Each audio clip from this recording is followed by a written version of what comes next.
जहाँ पर लोग 45 मिनट योग सिखाते हैं और कृतकृत्य हो जाते हैं, वहाँ मैंने अपने जीवन में 3 घंटे 3.5 घंटे योग को अप्लाई किया। देखिए, ईश्वर ने जो महिलाओं का निर्माण किया है वह पुरुषों से अधिक सबल और स्वस्थ बनाया है शारीरिक रूप से। क्यों?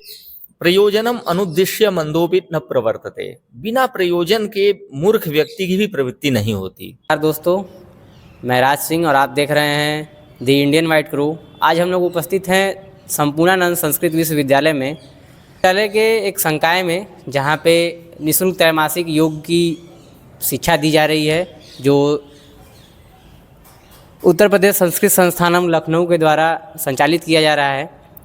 तो यहाँ पे जो गुरुजी हैं, योग प्रशिक्षक हैं डॉक्टर राजकुमार मिश्रा जी। आइए उनसे बातचीत करते हैं कि उनकी जो योग की यात्रा है वो किस प्रकार से प्रारंभ हुई। तो गुरुजी, पहले आप अपना परिचय दीजिए, उसके बाद हम लोग किसी अन्य बातों पे विचार विमर्श करेंगे। मैं डॉक्टर राजकुमार मिश्र संपूर्णानंद संस्कृत विश्वविद्यालय के सांख्य योग तंत्रागम विभाग में योग प्रशिक्षक हूँ और उत्तर प्रदेश संस्कृत संस्थानम लखनऊ द्वारा वाराणसी जनपद के जो योग प्रशिक्षण शिविर चलते हैं उसका मैं योग प्रशिक्षक हूँ। तो गुरुजी, ये जो त्रैमासिक व्यवस्था चल रही है वो कितने समय से चल रही है और इसका उद्देश्य क्या है? संस्कृत संस्थान द्वारा जो त्रैमासिक योग प्रशिक्षण शिविर का आयोजन किया गया है वह उत्तर प्रदेश सरकार के द्वारा प्रेरित है। माननीय मुख्यमंत्री योगी आदित्यनाथ जी के विशेष परामर्श से इस पाठ्यक्रम का आरंभ हुआ है और यह पूरी तरह से निःशुल्क है। 3 महीना इसका प्रशिक्षण लगातार दिया जाता है। 3 महीने में 75 दिन कक्षाएं चलती हैं और इस प्रशिक्षण शिविर का उद्देश्य है प्रशिक्षक तैयार करना जो समाज में अपने रोजगार को प्राप्त कर सकें और साथ में लोगों को स्वास्थ्य प्रदान कर सकें। तो इस प्रशिक्षण शिविर की सार्थकता इसी में है कि समाज को आरोग्यता देना। संस्कृत संस्थानम ने इस कार्यक्रम का आरंभ विगत 5 वर्षों से कर रखा है। तो 5 वर्षों से हजारों जो है प्रशिक्षक तैयार हुए हैं। प्रत्येक सत्र में 40 विद्यार्थी होते हैं और न्यूनतम 30 विद्यार्थियों को लिया जाता है। तो इस तरह से समाज को एक नई दिशा मिल रही है और नए नए योग प्रशिक्षक तैयार हो रहे हैं। तो गुरुजी, इसमें जिस किसी को भी मतलब जिसको अपना एडमिशन कराना है तो क्या क्राइटेरिया है कि मतलब कोई भी आके एडमिशन करा सकता है कि कुछ मतलब नियम कानून है इसके लिए? जी, योग प्रशिक्षकों के लिए जो शासनादेश है उसके अनुसार कम से कम 15 वर्ष की उम्र हो और अधिकतम जो है 60 वर्ष की उम्र। तो 15 वर्ष से 60 वर्ष के बीच कोई भी व्यक्ति, चाहे वो महिला हो पुरुष हो, कोई भी प्रशिक्षण प्राप्त कर सकता है। और प्रशिक्षण प्राप्त करने के लिए जो है आधार कार्ड की कॉपी और कोई भी शैक्षणिक योग्यता, हाई स्कूल, इंटर, कक्षा 8 कुछ भी हो, तो उसके आधार पर जो है यहाँ रजिस्ट्रेशन हो जाता है। ठीक है गुरुजी, ये बात तो मान लीजिए त्रैमासिक योग प्रशिक्षण शिविर की हो गई। आप गुरुजी योग में मतलब कितने समय से जुड़े हुए हैं और आपको मतलब व्यक्तिगत क्या लाभ हुआ है आपको? जी, आपका प्रश्न बड़ा उत्तम है। इससे लोगों का मार्गदर्शन होगा। वस्तुतः भारतीय जो प्राचीन विद्या योग है उसके द्वारा ऋषि महर्षि स्वास्थ्य लाभ करते थे। तो उन ग्रंथों का मैंने अवलोकन किया और अपने जो गुरुजनों के मार्गदर्शन से मैंने उसको अपने जीवन में उतारा योग को।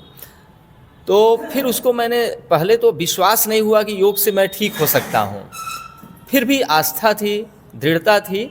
हमने कहा कि अब यही विकल्प है, इसके अलावा दवाओं से तो मुक्ति पाई नहीं जा सकती।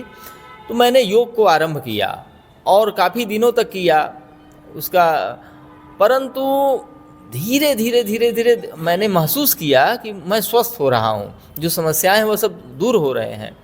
तो फिर अपने शरीर पर उन आसनों का अभ्यास किया, उसका अनुभव किया।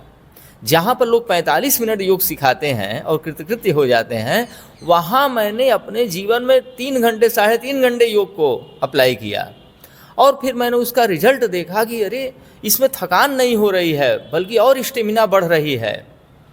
तो क्यों न इसको किया जाए। तो आज भी मैं और लोगों की अपेक्षा हट करके मैं 3 घंटे, 2.5 घंटे, 3 घंटे, 3.5 घंटे तक योग लोगों को कराता हूँ और जो लोग नियमित योग करते हैं वो स्वयं महसूस करते हैं कि इससे थकान नहीं मिलती, बल्कि और एनर्जी आती है और दिन भर और भी कार्य करने में सक्षम हो पाते हैं।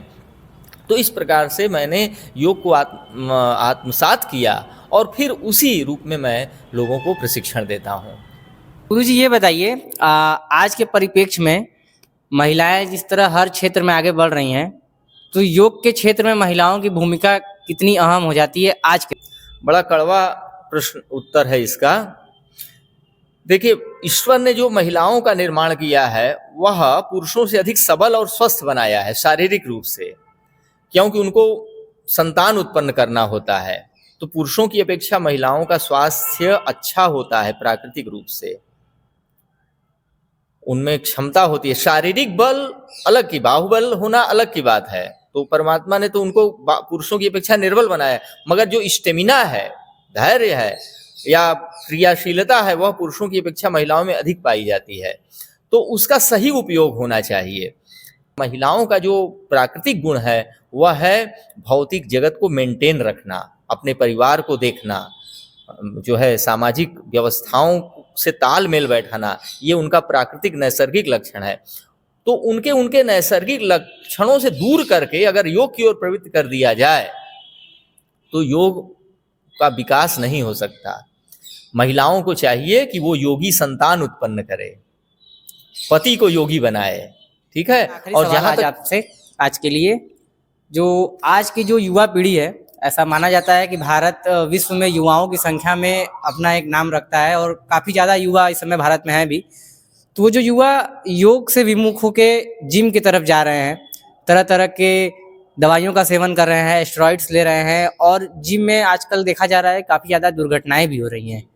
तो जिम ज़्यादा छात्रों बच्चों के लिए उचित है कि योग उचित है? अगर योग उचित है तो किस प्रकार से इनको उनके दैनिक जीवन में इसको उतारा जाए, इस बात पे आप थोड़ा विचार बताएं। देखिए, जिम आधुनिक आविष्कार है। हमारे यहाँ जो भी शास्त्र बनाए गए या जो भी विद्या बनाई गई वह आत्मनिर्भर बनाई गई।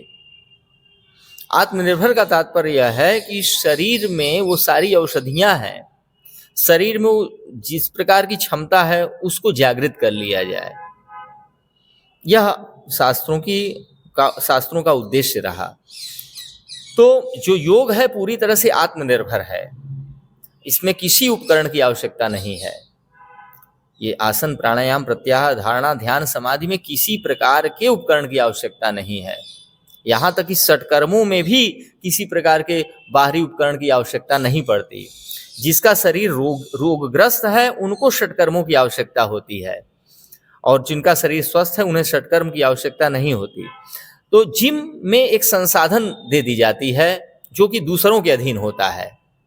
जो व्यक्ति उन संसाधनों पर आश्रित हो जाएगा वो उस संसाधन के न रहने पर उस कार्य को नहीं कर सकता। और एड को जोड़ करके ही समाज का शोषण होता है। व्यवसाय में क्या होता है, कोई चीज दे दी जाती है, उसकी आवश्यकता मनुष्य की बढ़ा दी जाती है और उसको ब्लॉक करके उनका शोषण शुरू हो जाता है। तो हमें किसी भी प्रकार के उपकरण से बचना चाहिए। हम जितने उपकरणों का कम उपयोग करेंगे उतने ही सक्षम माने जाएंगे, ये जानना चाहिए। तो आप जो योग है उसमें किसी प्रकार के जिम जैसे साधन, किसी औषधि की आवश्यकता नहीं है। अगर जो औषधियाँ फायदा करती हैं, जितनी औषधियाँ फायदा करती हैं उतना ही ऑक्सीजन फायदा करता है। इसलिए हमारे ऋषियों ने व्यवस्था दी थी कि अगर प्राणायाम किया जाए तो किसी प्रकार के स्टेरॉइड या किसी प्रकार के ऐसे उत्तेजक दवाओं की कोई आवश्यकता है ही नहीं, कभी पड़ेगी ही नहीं। इसलिए ये योग पहले भी अधिक महत्व सार्थक था और आज भी है, भविष्य में भी रहेगा। हाँ, हमें उद्देश्य, जो योग का मूल उद्देश्य है उससे भटकना नहीं चाहिए। अगर हम उस उद्देश्य पर बने रहेंगे तो हमारे लिए योग हितकर होगा, जिम नहीं। गुरुजी, जो छोटे बच्चे हैं या जो बच्चों को हम लोग, जैसा मैंने पूछा आपसे कि अगर उनको योग के तरफ आकर्षित करना है तो उसके लिए किस प्रकार की प्रक्रिया होनी चाहिए? ये जी देखिए, प्रयोजनम अनुद्देश्य मंदोपित न प्रवर्तते। बिना प्रयोजन के मूर्ख व्यक्ति की भी प्रवृत्ति नहीं होती। तो ठहरे बालकों को ऐसी चीज दिखानी पड़ेगी जिससे उनमें उसके प्रति आकर्षण हो। तो हमारे यहाँ योग में बहुत सारी ऐसी शक्तियां हैं जैसे अष्टसिद्धियाँ, नवनिधियाँ गायब हो जाना, सूक्ष्म हो जाना, जो है कहीं भी प्रकट हो जाना, ये सब समाधिपाद में सब ये जो है इसमें विभूतिपाद में इस सब का उल्लेख है।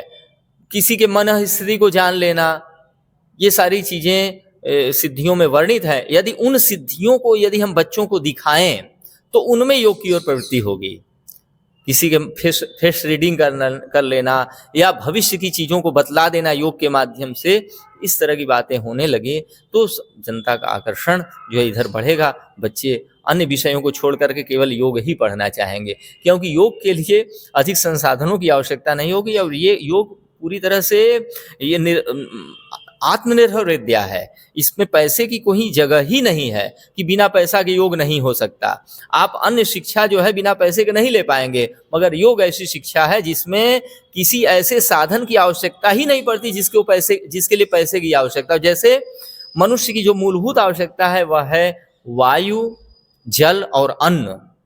इन तीनों को प्राप्त करने के लिए पैसे की कहीं आवश्यकता नहीं पड़ती, क्योंकि वायु भी निःशुल्क प्रकृति देती है, जल भी प्रकृति प्रदान करती है और अन्न भी वृक्ष प्रदान करते हैं जो पूरी तरह से प्राकृतिक है।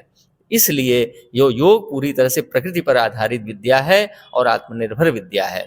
और कालांतर में जैसा आप सब जानते ही हैं, योग की उच्चावस्था में भोजन की भी आवश्यकता नहीं पड़ती, वायु की भी आवश्यकता नहीं पड़ती, और जल की भी आवश्यकता नहीं पड़ती है। तो मतलब पूरी तरह से आत्मनिर्भर विद्या योग है, इसके अलावा कोई विद्या नहीं है। बहुत बहुत धन्यवाद गुरुजी आपका। तो जैसा कि आपने देखा कि हमारे गुरुजी ने योग की जो विशिष्ट महत्ता है उसको हम लोगों को बताया, और आज की युवा पीढ़ी से मैं यही उम्मीद करूंगा कि वो जिम जाते हैं, ठीक है, अच्छी बात है, लेकिन साथ साथ में जो आपकी जो पद्धति है, वैदिक पद्धति है योग, जो कि प्राचीनतम पद्धति है, उसको अपनाएं, उसके बारे में जानें, और जो युवा पीढ़ी है वो खासकर योग के मार्ग में आगे बढ़े, जिससे कि देश और जो विश्व है एक उच्चतम स्थिति को प्राप्त करेगा। इसी के साथ आपसे विदा लेना चाहता हूँ, कैमरामैन अजय जी के साथ रिपोर्टर राज सिंह। जय हिंद, जय भारत।